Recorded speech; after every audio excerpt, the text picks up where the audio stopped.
On the programme, performing live, the Reverend Horton Heat. Good evening. Good evening. Oh, hallelujah, or amen. Hallelujah. Or whatever we say. And we've also got Jimbo on the upright bass. Jimbo, good to see you. Good to see you too. All right, and Scott on the drums. Okay, all right, now then. The first question first, and you'll have heard it before. Are you or are you not a real Reverend?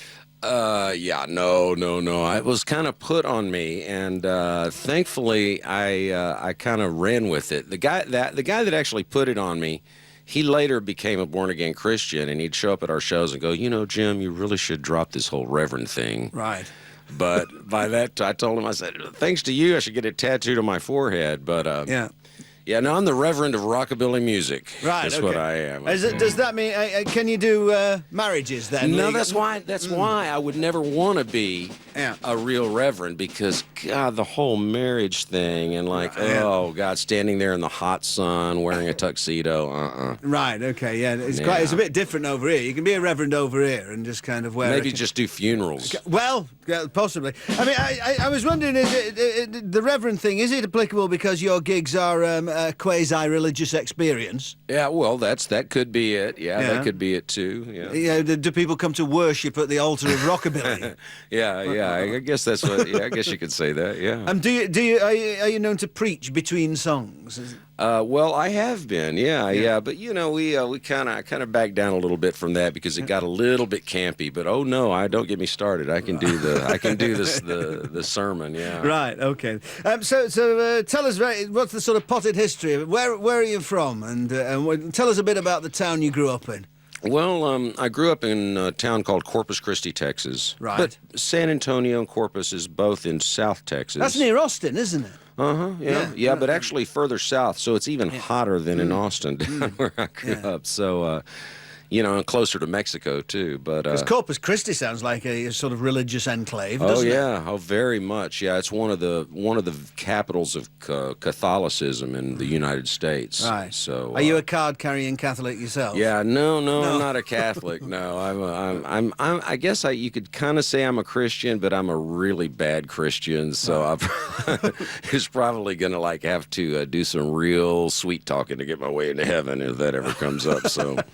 Okay, and what was the first music that turned you on to the kind of music that you're known for? I mean, when was your conversion to rockabilly? Well, the first guitar lick. Well, my cousin was home on leave from Vietnam, and he was a real wild man, and he had this 8-track player. Right. And it was when 8-tracks were still kind of new. The 8-track cartridge. Right. Yeah. And he thought it was pretty cool, and he was driving real fast. I was in the car with him, and he was playing Johnny Cash live at Folsom Prison on 8-track cartridge. And I heard the song Folsom Prison Blues and the way they reacted to the lyrics, and it made me realize the power of lyrics at that point, So the first guitar lick I ever tried to learn to play was the guitar licks on Folsom Prison Blues, and I thought I was learning to play like Johnny Cash. I much later found out that it was actually Luther Perkins who I was trying to emulate. Okay, all right. Well, we'll talk a bit later about the guitarists who you've admired down the years, but let's have a tune. I think you're going to do something for us from the new album Revival, aren't you? Correct, yeah. Okay. It's called Indigo Friends. Okay, the Reverend Horton Heat.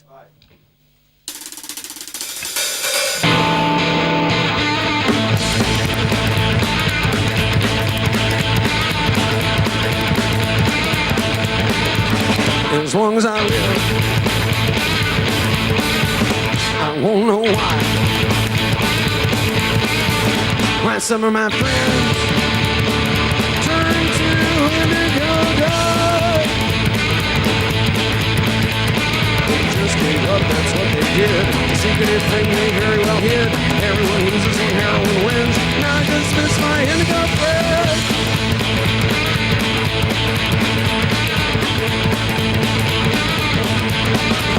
These are not bad men. These are not bad girls. They just scrape by in their own little world. Russell and Dan and Tom and Jay, Will and others still like today. Fought that fight that no one wins. Heroin stole my indigo friend.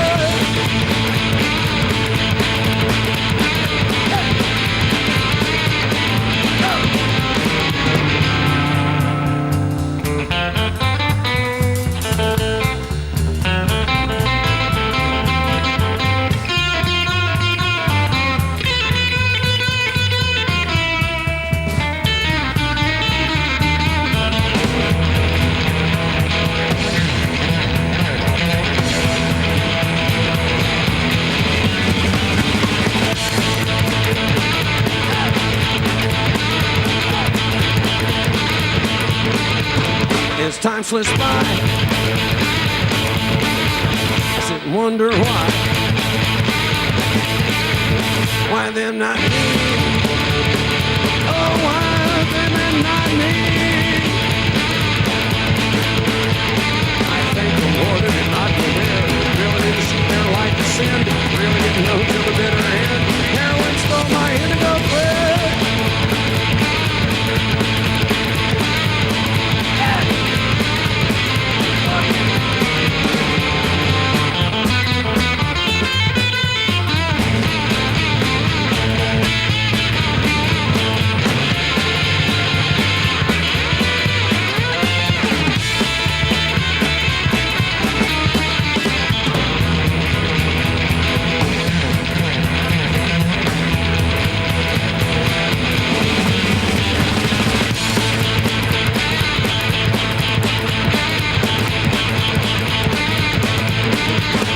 As long as I live,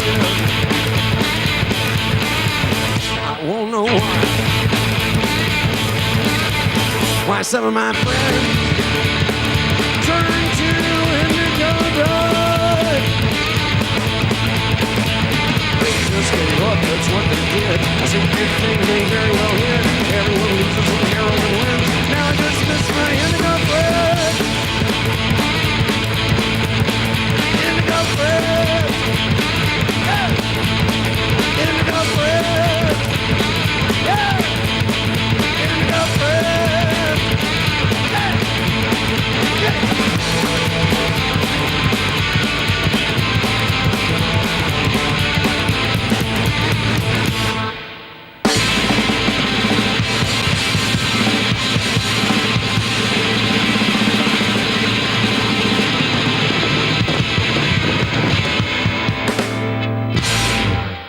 Oh, yes, the Reverend Horton Heat and Indigo Friends live version from the album Revival, of which we've got copies to give away a little bit later on. 2 more live tunes during the course of the programme. Here's a gear shift, Sigur Rós.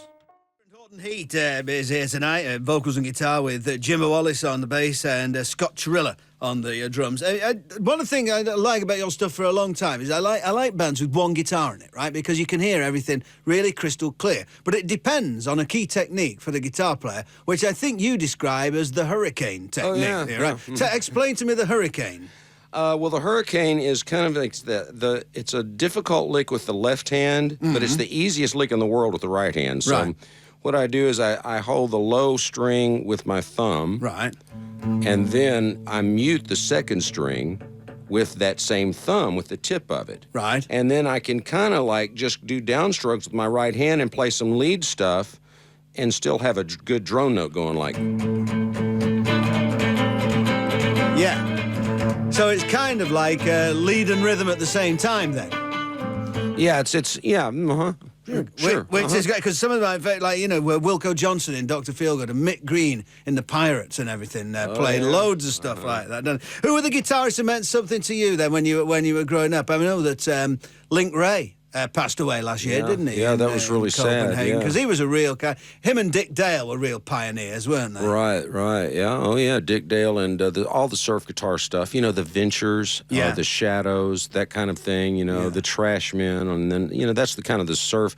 Link Ray was kind of interesting because he was kind of fused rockabilly with surf somehow, crossing in there, you know, and, Dwayne Eddy, kind of a similar type of a crossover, except he might wasn't. Link Ray was kind of like the grandfather of heavy metal too. In a way, yeah. The sort of riff-based stuff. Really hard, turned up kind of a thing, So, but a lot of the finger pickers as well. Elvis's guitar player Scotty Moore. Yeah, and James Burton later. James a great Burton player. is a big influence. Yes, and Chet Atkins, whose name always comes up, doesn't it? Right, Chet Atkins. But Chet Atkins, his stuff was so difficult; it was kind of hard to play when I was first learning. Yeah.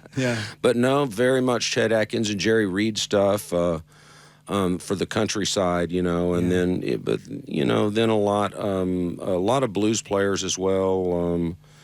There's a guitar player, rockabilly guy, Cliff Gallup from Gene Vincent and the Blue Caps. Right. A lot him. Yeah. And then your standard rock and roll guys, Chuck Berry. Yeah. And then sometimes I try to play guitar a little bit like Jerry Lee Lewis might play piano. So, right. Yeah. you know. Yeah. And for it to be rockabilly, does it have to be played on a Gretsch? Do you think? I mean, No. Yeah, some of the It seems to be the instrument of choice, doesn't it? The Scotty Gretsch? Moore played Gibson, you know, and so. But there's the Gretsch is, you know, it works very well, and you know, just a basic old Fender Telecaster might work well too. And James Burton was a Telecaster man, wasn't he? Sure, yeah. And Buddy Holly played a Stratocaster, so you know, it's just about, you know, it's you know, not necessarily either here nor there. You're playing Gretsch this evening. I've got my old Gibson back at the gig. I could have brought that one too. Right. Okay. So okay. Is that a special Gretsch? Is that an old one or a new one? No, this is a new one. That's a Reverend Horton Heat model Gretsch that they came out with. So how fantastic to have your own Gretsch. Yeah, I got my own model Gretsch. Yeah, it's kind of. And is that how much would you have to pay for one of those in the UK? Oh, well, you're asking me to do some math. I'm not. No, well, how much in the States then? And we'll let people do the math as you call it, maths as we still call it. In the States, it'll set you back a good $2,000. So that's about £1,000 £2,500. Yeah, maybe about £1,000. Yeah, right, that's what you expect to pay for a Gretsch, I think. Anyway, because they're a beautiful thing. They're a beautiful thing. Let's have another tune. What are you going to do for us next? Okay, we're going to go back to doing a older one that's a slow song that was off of Liquor in the Front. I think that was it, right? Yeah. Okay, it's called In Your Wildest Dreams is the one. For people who don't own that album and have just heard the title for the first time, that's Liquor. Is that liquor? Yeah, liquor, as in liquor. Yeah, Stop. there you okay, go, just in case anybody. Anyway, right. Okay, then the Reverend Horton Heat. Okay, here we go. 3, 4.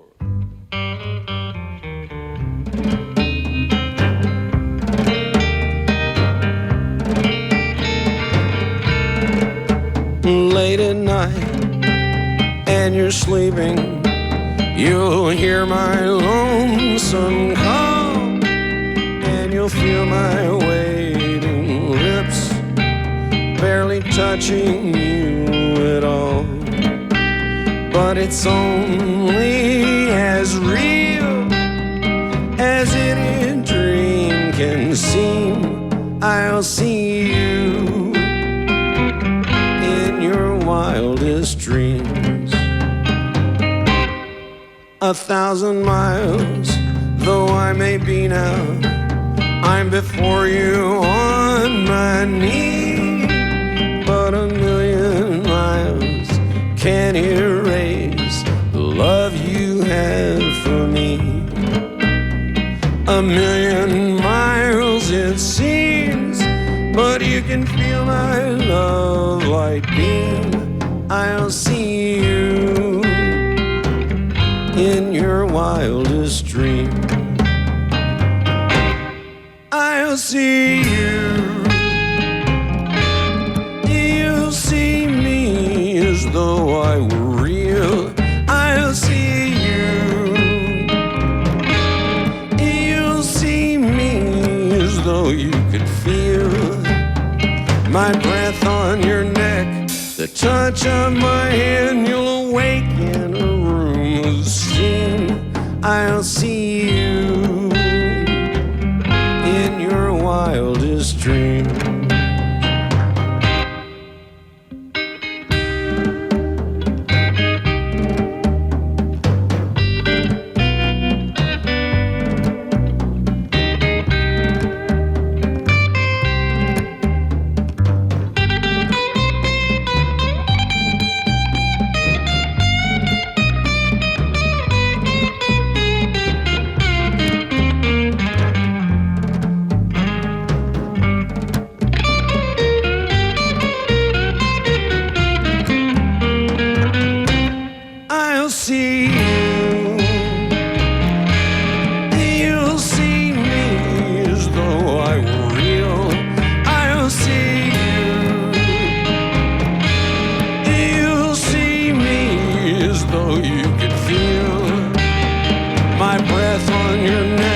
The touch of my hand, you'll awake in a room of steam.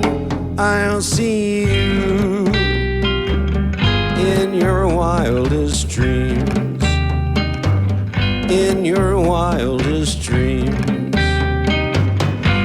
in your wildest dreams. Oh. The Reverend Horton Heat playing live, and I thought we'll have another tune later on and a chance to win copies of the album. I thought since we've been taught so much about guitars that it'd be quite appropriate to play another track from this great box set that Sid Griffin gave me from Boppin' Hillbilly to Red Hot Rockabilly, which is fantastic. 4 CDs. I mean, there's like nearly 120 tracks on here or something. This is a great guitar showpiece, this, from 1951. This is Smilin' Eddie Hill from Tennessee and the Hot Guitar.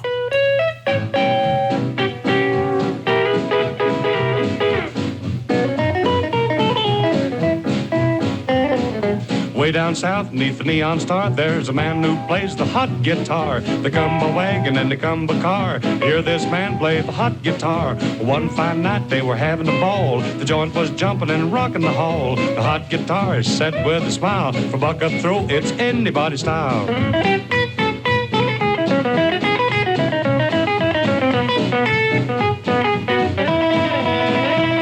Up stepped a man from Tennessee, laid the buck in the kitty so easy and free. I'm from Nashville, he said with a smile. Play me a chorus like Thumbs Carlisle.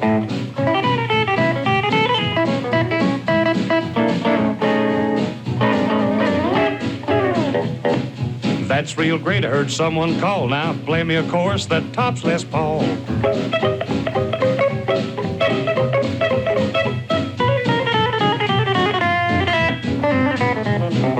Les was great and Thumb's no drag, but Hank's my favorite and the Sugarfoot rag.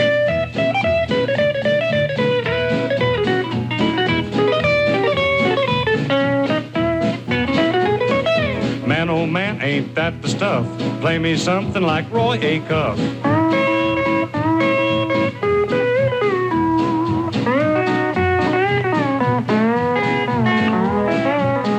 Jumping at a terrific pace when someone shouted, it's a hot rod race.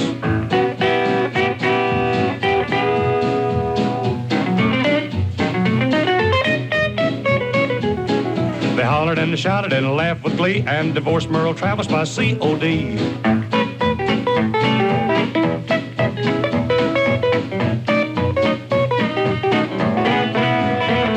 Play something sweet like you've never heard. Give us a chorus like Jerry Bird.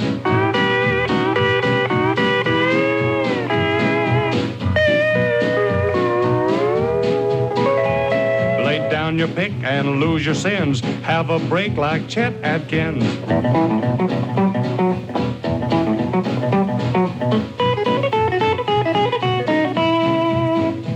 Well, he plays them low and he plays them high. Sometimes he plays them up to the sky.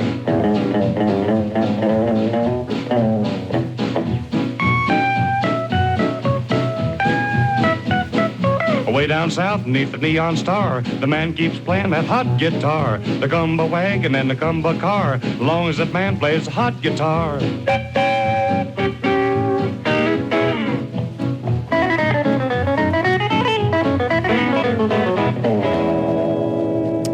I mean, how great is that? As I say, Smilin' Eddie Hill from Tennessee and the Hot Guitar from 1951. And this is from this brilliant box set that Sid Griffin gave me. Sid Griffin's on the show again next week. Wednesday, is it, Ian? Yeah, Sid Griffin's back next week. But it's called From Boppin' Hillbilly to Red Hot Rockabilly. And it's on Proper Records, right? And it's just a fantastic bargain, I think. In fact, let's because we're running kind of slightly ahead of time, then let's have another track from this one, because we were talking to the Reverend about his favourite guitarist. And of course, when we talk about guitarists, Chet Atkins always comes up. This is Chet Atkins' brother, Jim Atkins, from 1953. His older brother. This is a fantastic song again. This is called I'm a Ding Dong Daddy from Dumas.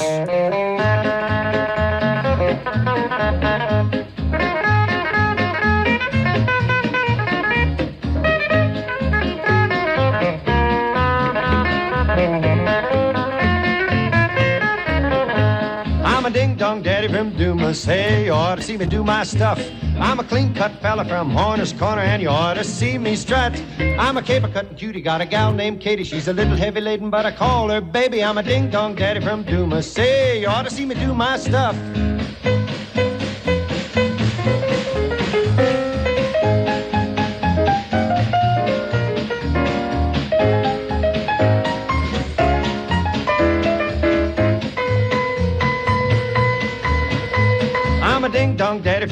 Dumas. Hey, you ought to see me do my stuff. I'm a ping-pong papa from Pitchfork Prairie, and you ought to see me strut. I'm a ding-dong daddy, got a whiz-bang mama. She's a Bear Creek baby and an old log jammer. I'm a ding-dong daddy from Dumas, and you ought to see me do my stuff.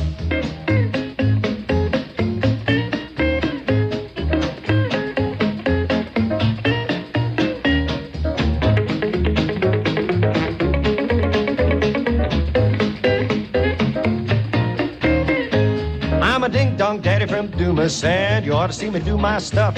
I'm a popcorn papa from Big Apple Knocker, and you ought to see me strut. I'm a mama-making man, and I just married Mary. She's a big blonde baby from Peanut Prairie. I'm a ding-dong daddy from Dumas. Oh, you ought to see me do my stuff.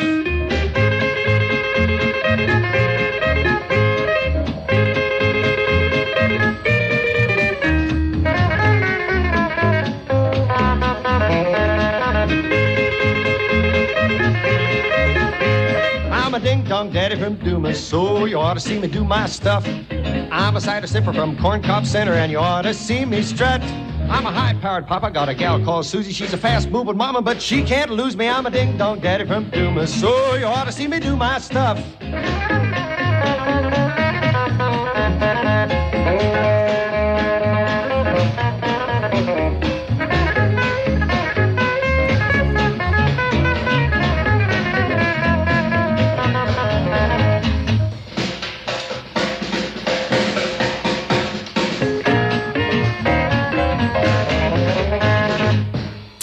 And he was the second best guitarist in the Atkins family. I mean, what are the chances of that? That's Jim Atkins, and I'm a ding-dong daddy from Dumas from 1953. As I say, from this great box set. I mean, I could just happily sit here and leave that album on, but that wouldn't really constitute a radio programme. That would just constitute a CD, which you can buy as part of this box set, Boppin' Hillbilly to Red Hot Rockabilly. The Crucial Three.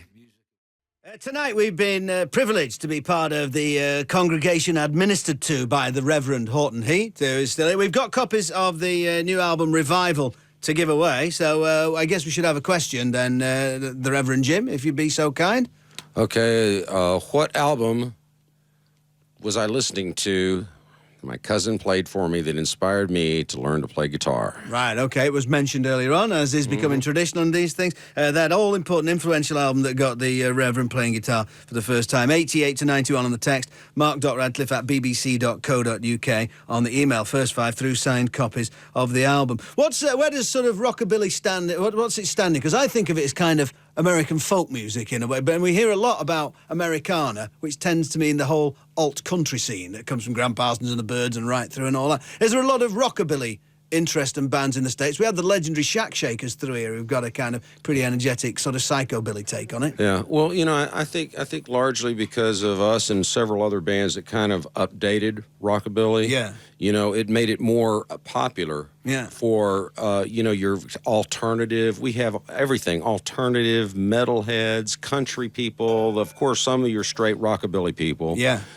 You know, but, you know, in some ways, the straight rockabilly, which we don't really do anymore, some of our stuff is, but, you know, the real authentic rockabilly bands, they have a good little following for that, too. So, yeah. But, you know, it's smaller. But I think that the bands like us and the Shack Shakers that kind of, like, turned it up, made it a little bit more edgy and accessible for the people, so it's it's pretty good. Because popular. I mean, the first record I got of yours, I think, was on Sub Pop, which was known as being a grunge label, and Nirvana and all that. You came through at that time, didn't you? So, well, we're going to have a last tune, which is kind of stretching the definition and confines of rockabilly. Oh yeah, just about, because I heard you rehearsing this. It's kind of rockabilly meets Motorhead's Ace of Spades, isn't it? Yeah, in a way. Yeah, a little bit influenced there by Lemmy, I guess. Yeah. A little bit there. Right, So, okay. And you know, it's not my favorite song because it's about it's the lyrical content. It's about Jimbo. So it's Jimbo on the bass. Yeah, it could be better lyrical content on, but we'll do it. It's all right. It's the Jimbo song. It's amusing. And Jimbo's, we should tell for people who can't see on the webcam, Jimbo is a stride, is bass in the traditional fashion, but it's is that a custom custom paint job of kind of flames down the front of that? Did you do that? Yes, it is. Yes, it is. It's the Jimbo Wallace model base as well. Is it? Yeah. How much is one of those? I really don't know. I get mine for free. I know, but Your firstborn child is what you got to give up to get one of those. well, it looks great too. It looks great. All right then. So anyway, thanks a lot for coming. It's been great seeing you all. Thank you very much. Thank you very much. All right then. And Reverend Horton Heat with Jimbo. The Jimbo song. The Jimbo song. Right. Okay. Okay, you guys ready?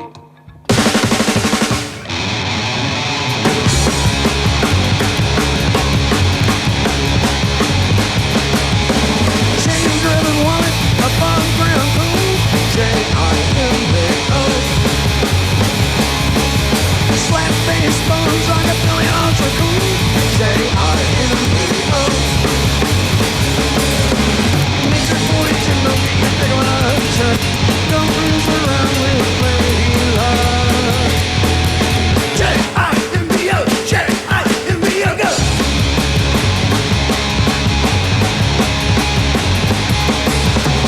Barbecue on Wednesday, six-pack in his hand, J-I-M-B-O.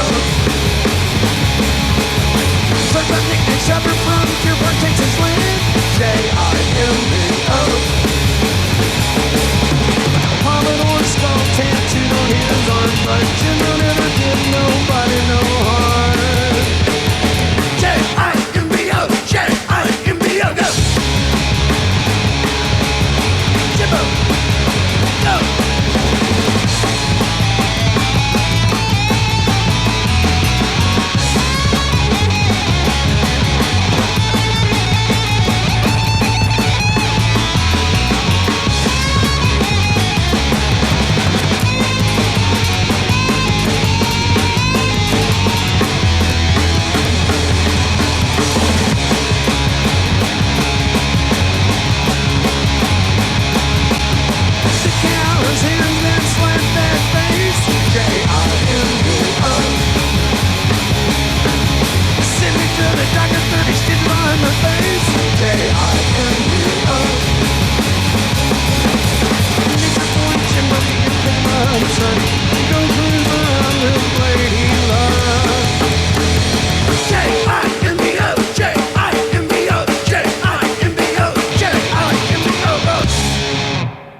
Fantastic, the Jimbo song by the Reverend Horton Heat. Great pleasure to have the Reverend and his compadres in. This is Howie Gelb.